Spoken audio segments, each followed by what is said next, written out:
We hold these truths to be self-evident, that all men are created equal, that they are endowed by their Creator with certain unalienable rights, that among these are life, liberty, and the pursuit of happiness. Do y'all like read the comments when your projects go out, or like what's that like? A So little I bit, had a little it. bit. You got it. Oh no, I was gonna say a little bit. My issue with cancel culture is that what I'm finding is before we get to that is that I see a lot of Black creators actually being canceled. I don't see other races canceling each other.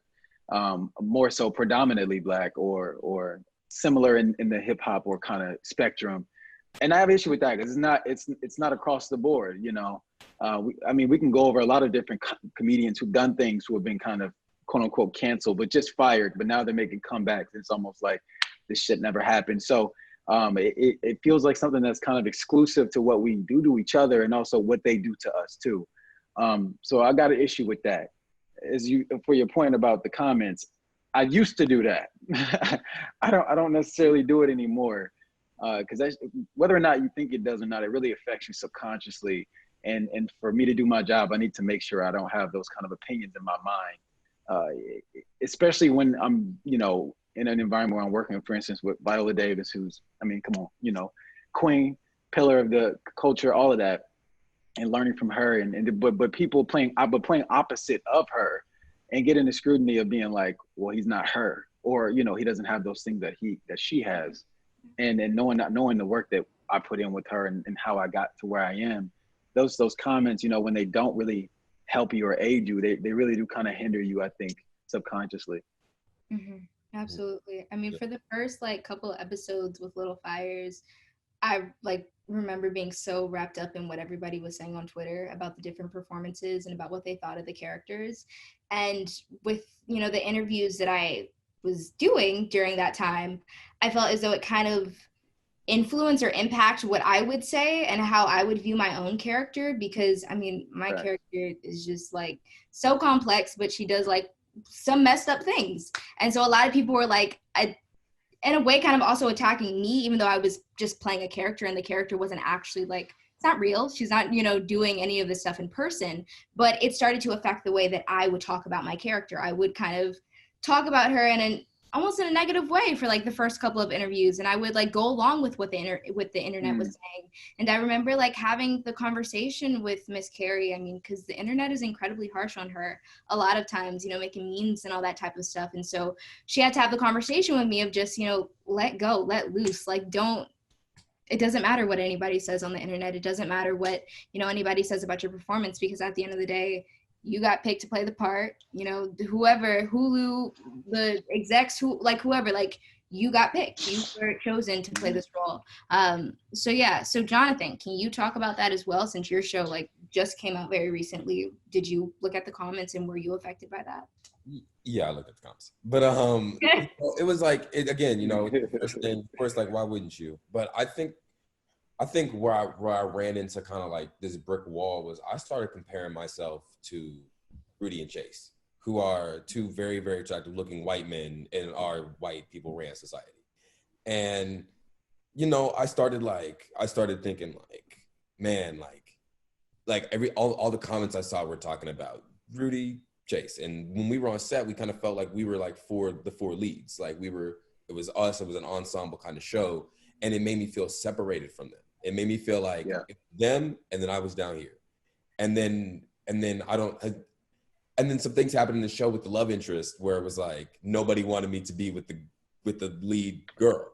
Everybody wanted her to be with the white dude, you know? So then that got into my head. And I started thinking like, well, dang, am I good at, like, and does anybody even like care that I'm like on the show beyond being the Black best friend? And then I felt like I started getting pity. I felt like people started like liking the character because, oh, like Black Lives Matter just happened. And like George Floyd died. So like that's legit what I thought. And whether or not this was true, and I'm sure it's not, and I'm definitely sure it's not. You know, that's just how I felt reading the comments and like and having people tell me like, why are you with this character in the show? I'm like, it's a TV show. Like I'm not actually like dating any of these people in real life. And you know, all these people are still my close friends, but I realized I started letting the way other people saw the show and people separated our characters and people, you know, because they do that thing where they, you know, like kids, especially on a show like this where it's like a popular influence type show, where they're like, these, like, they'll do elimination games, like, these are my favorite characters. And I even had TikToks where, like, I saw a TikTok and, like, bless this poor girl's heart, but because she didn't know, and I'm not even sure she's from here, but she like was like going through like looking at like the white boys on the show talking like, ooh, I would date him, ooh, I would date him, and then got to my character and was like, oh no, he ugly. And I was like, you know, and then was the other white boy who was like a villain on the show was like, oh, I'll date him too. Like, but like I was like, oh, like I started thinking like it's because I'm black, you know, like it's definitely, you know, because like I'm a minority, I'm the minority character on the show, and this is how minority characters have been treated and represented throughout the years and, like, you know, shows like this and sitcoms and stuff like that. So I had to kind of get off of that and focus on, like, you know, going back into like, all right, I love the art, I love the character, I love doing my work, I like that, and all this extra stuff is just for like the fans, you know, like this is they can take and do whatever they want with the content that we put out at one point, you know, like however they feel about it is however they can feel about it, as long as I'm comfortable with like the work that I did and the job that I did and whatever I put in, and I'm honestly fine. But yeah, like again, as you were saying, reading the comments can really make you like it makes me like it makes you rethink how you played the character, it makes you rethink how you look compared to other people. Like there's no reason I should be comparing myself to Rudy and Chase. Like there's no reason, you know, but reading the comments made me do that.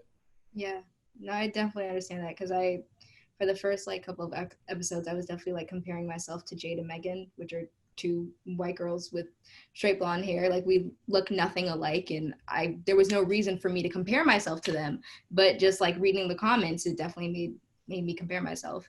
So I kind of want to get into Sorry. And then like I kind of also got mad because then I was like I looked at like every other, like I looked at Niles, I looked at Marquise, I looked at Jarrell Jerome. I was looking at all these other young black men in Hollywood just to kind of see like, because the show came out like a month ago and these dudes are already at like 3, 4, 5 million followers. And I looked at all these other like Emmy award winning actors like nominated. I looked at y'all and I was like, I was pissed off for y'all. I was like, hold on.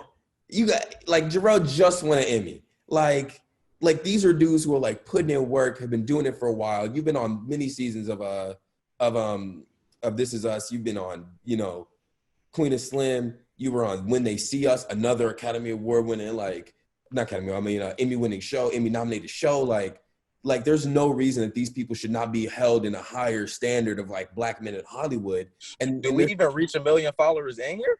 Like, you know? like I'm like, there's like, what the world? I was legit like, this is not, because like, and then I was like, we also don't follow each other for some reason. Like black men, we're just not on Instagram like that unless we're influencers. Like, you know, black women don't go follow black men like that for some reason. Like we don't go search out our own people and follow our own people and support our own people. That goes back to what we were saying. And I was like, and I found myself getting real militant about that for a minute on like my social media. And I had to pull myself back because I will get into it. But I was like, again, like Niles, I was like, oh, that's some bullshit right there. I was mad. I got something to even add to that. When I first started doing This Is Us, you know, you get on a big NBC show like that, you're like, you know, like, you know, being young and not, like I said, not having that mentor to be like, hey, buddy, you know, this just the beginning. You know, I'm thinking, it's going to be that big jump, that follower count, you know, and especially being younger. Like when I first started the show, I'm like 16, you know, 15, just turning 16. So I'm thinking about social media. And when the show came out, Logan, who plays my brother on the show, got mad followers just off rip. Me and the girl who plays Kate, who's my white sister in the show also, we both stayed, you know, relatively the same. And her and I grew at the same pace. However, his seemed overnight. And, you know, while we may not say that affects us, let's be real. Like, we pay attention to stuff like that. And that did affect me. I say at least for the entire first season, because he seemed to be getting all these publications, and this was before I had PR and I knew that whole world, but publications, and he was getting followers and other pages were posting about him, and he was getting on shows, and I was confused because it was based on his likeness, you know what I'm saying? And I felt like with me it was always tied to the show. It was always tied to Randall. He's Randall, you know what I'm saying? And sometimes I would even go through my followers and I press a random follow. They usually follow everybody in the show. You know what I'm saying? I go to I go to Logan or Hannah's page. I swipe through random, press a follower, only follow them, Right. because they're following them for them, and it felt like with me, it was always tied to the show. So that really just changed how I presented myself with social media, because it's cool to want to. This Is Us is an amazing show, and I want to be tied to it. However, I will always be viewed as Randall. You know what I'm saying? So there's a weird approach that I felt like I had to take because of that. And now I'm starting to get followers and stuff now, but that's just based because of the Disney stuff. You know what I'm saying? So I never really saw a change, but I just had to learn how to deal with that and understand that life is different based on how you look, and even, no matter the work you're doing, and I see that, I feel like Sterling should have a lot more, we all should, but, it's not about that. There's a ton of people in this industry who are at bigger points than other people in this industry and just don't get that kind of recognition. And it's not so much the fact that it's like, it's not so much a vain thing, but things like followers on Instagram now in this modern day, in this modern society, are directly tied to the kind of endorsements you get, the kind of brand you get to grow yourself and your business. Because let's face it, you are a business at this point. The things you get to grow yourself are directly tied to something like that, which seems so vain in the short run, but in the long run, it affects you. Because I promise you, I've seen like these people, like my friends and the people on the show who are great people, by the way. They're fantastic. They're all really down there, really cool people. Just get things and get like endorsements that you would not necessarily get because of where they are in followers. I just finished a thing where somebody reached out to somebody else. I can't like exactly name names. Somebody reached out to somebody else in the show about an endorsement deal, offered them a lot of money, reached out with that same deal, significantly less money. Significantly less, like insulting less. I turned it down. I was like, no. I'm starting to realize like we have to have some sort of pride in ourselves as businesses and as men to be able to work and to make those things more available for us in the long run, sorry. But yeah, like again, I was like, I know exactly how you feel, man. And I'm hoping like we can start to move and mentor each other and stuff like that, like they want to, and like, that's another thing. They want to use us for our culture, and our culture sells our music and everything we do, our sports, our culture, our dressing, the way we look. They want to sell all of that to these people, but they don't want to use us to sell it. And that is unbelievable. They want to take how we dress, they want to take how we look, and they want to take how we sound, and they want to get other people to sell it to other people.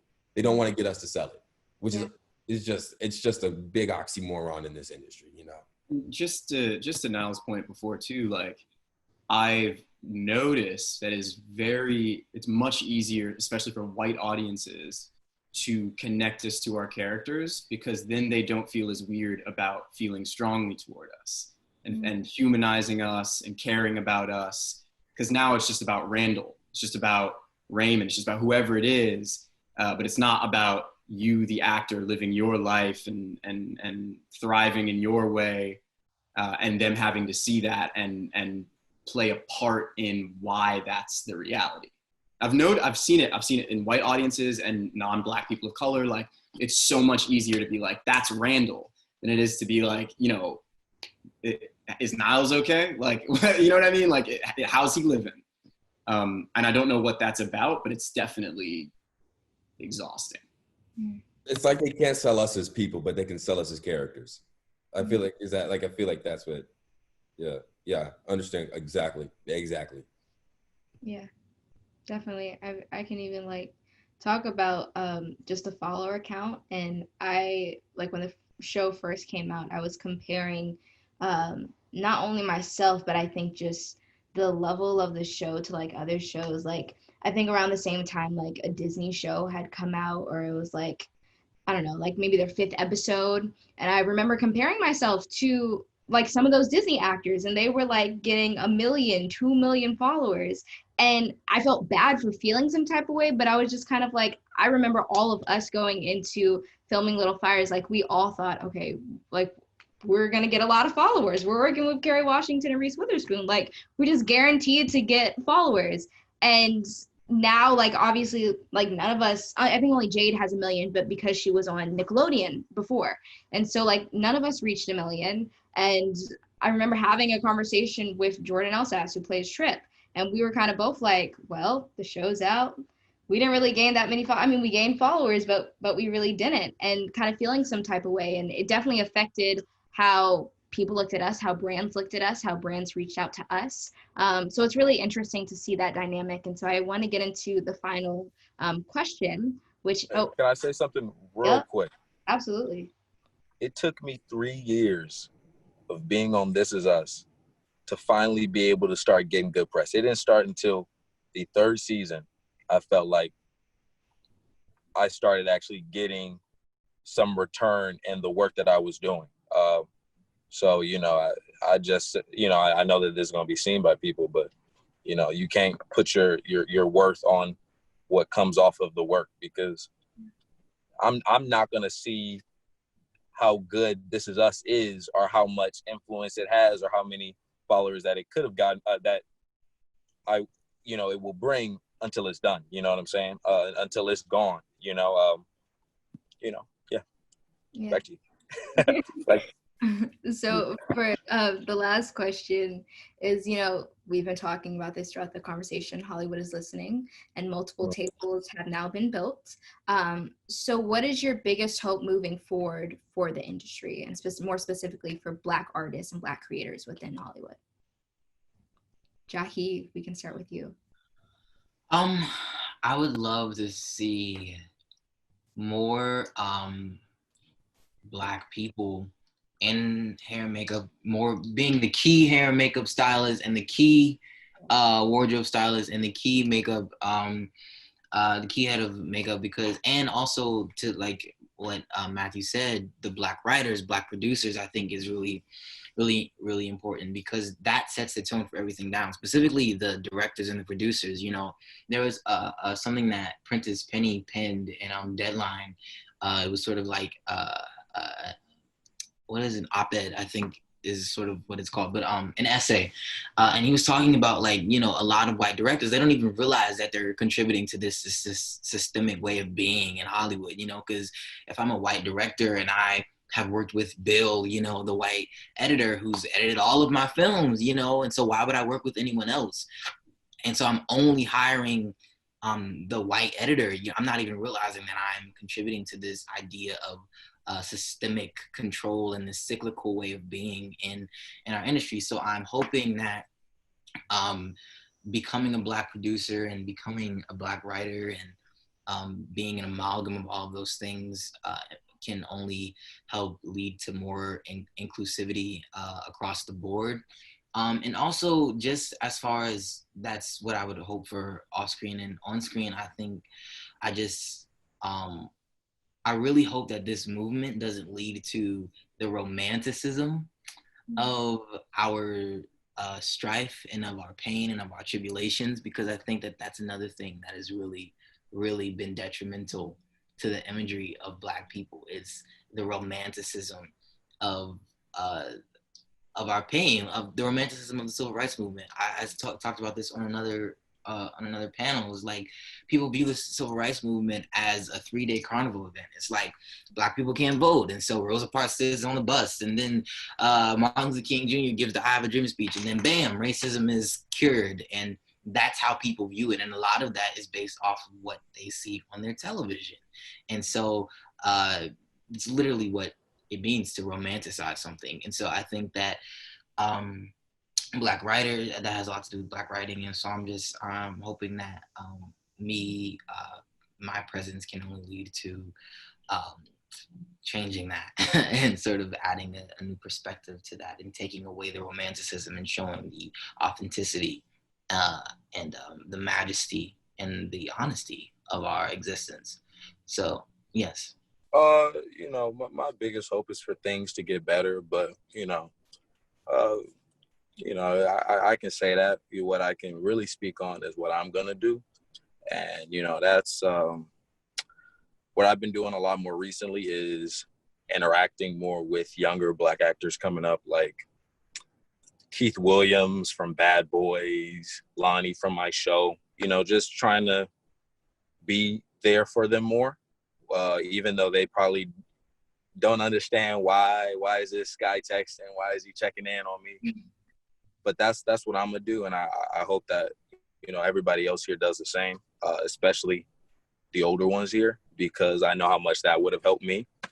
uh, you know Gonna continue to donate, try to raise awareness, and use my voice, like this to to I wouldn't even say raise awareness, because this is everywhere. How much more aware can you become? It's either you do something about it or you don't. And I'm gonna just try my hardest to change how we're viewed through media, because I believe that's one of my purposes, whether it's through fashion, behind the camera, in front of the camera, you know, uh, just changing our image through media, because media can reach everywhere. As we see by all these different Netflix, like none of us are on the same network, all of us here.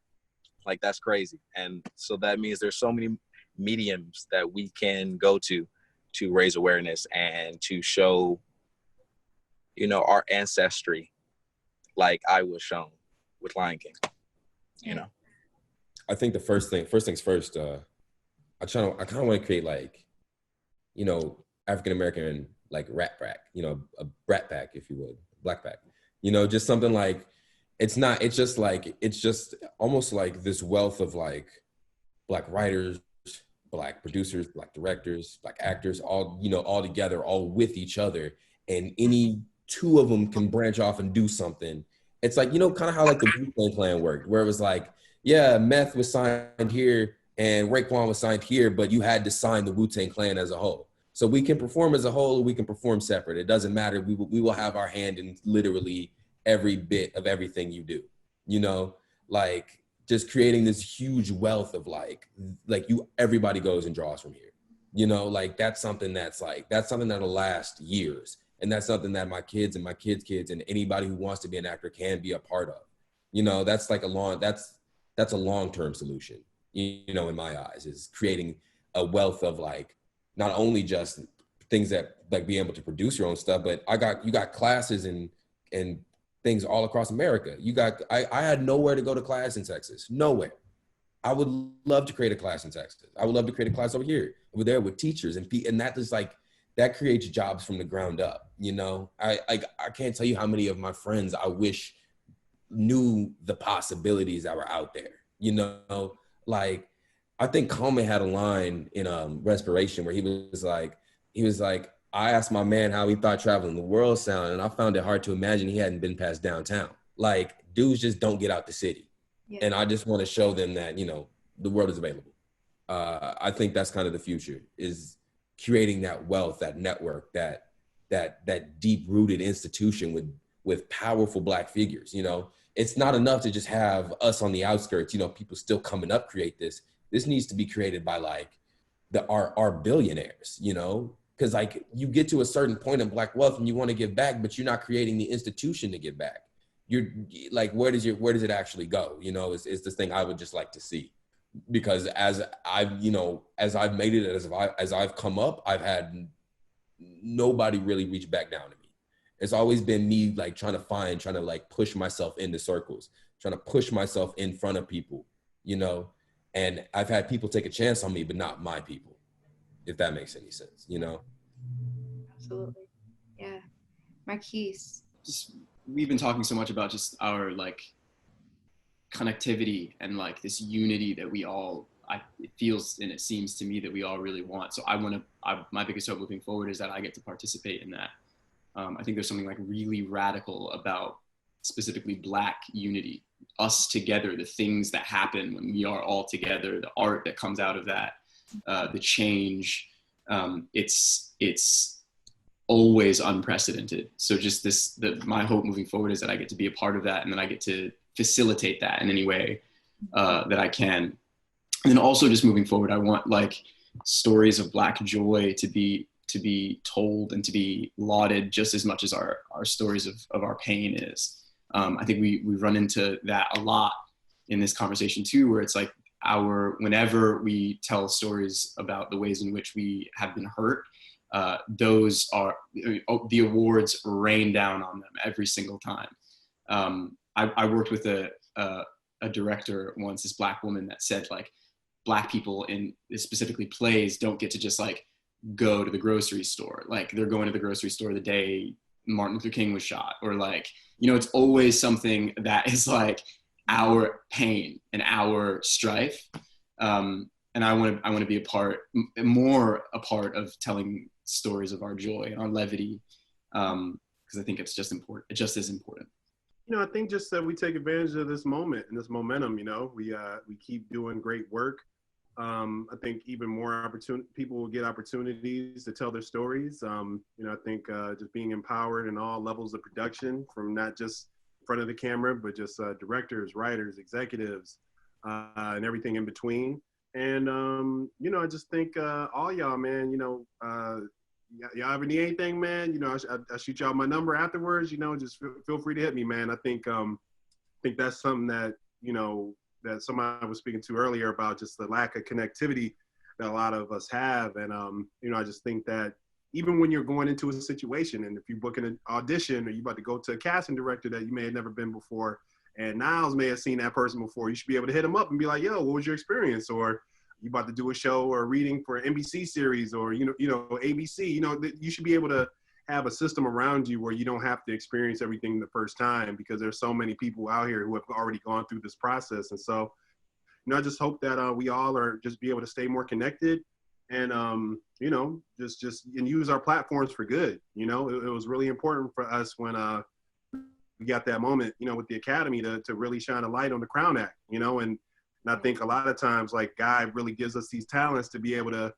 you know, shine in certain areas so that we are given these platforms. And it's like, all right, what you gonna do with it? You know, are you gonna do for self? Or are you gonna try to raise awareness to something that really could use your assistance? And, you know, I just hope that we all are continuing to use our voice and our vessels and our instruments to help make this world better. Because I do think that, especially entertainment industry, like, we have such a platform and an opportunity to change entire culture and make things shift. So that's what I really hope for. Yeah. Nah, I'm proud of all y'all, and I can't thank y'all enough for joining the conversation. I would have to say, for me, my biggest hope moving forward is that, you know, Black creators get to be unapologetically ourselves in front and behind the scenes.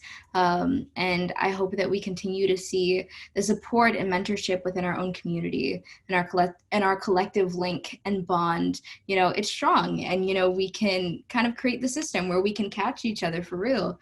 Like how we were talking about when it comes to cancel culture, like if somebody is wild, and like, we can just hit you up and be like, hey, like, may want to step back, or like just may want to rethink that. So yeah, that's my biggest hope moving forward. Like I said, I can't thank y'all enough for joining today's conversation. This was so dope. I'm honored to have been in like the Zoom room to listen to this. Matthew, thank you so much for joining. It was an honor to be able to talk to you and to have you a part of this conversation. Really, thank you. Help us, we help them. Compassion is ingrained in love. That's the answer, but we answer to the opposite direction of the cause. Black bodies, they don't care. You see me unaware of what's on my mind. Black bodies, oh, I need you to see me, yeah. Got some good change in my heart. That's where change gotta gotta start. That's where change gotta start.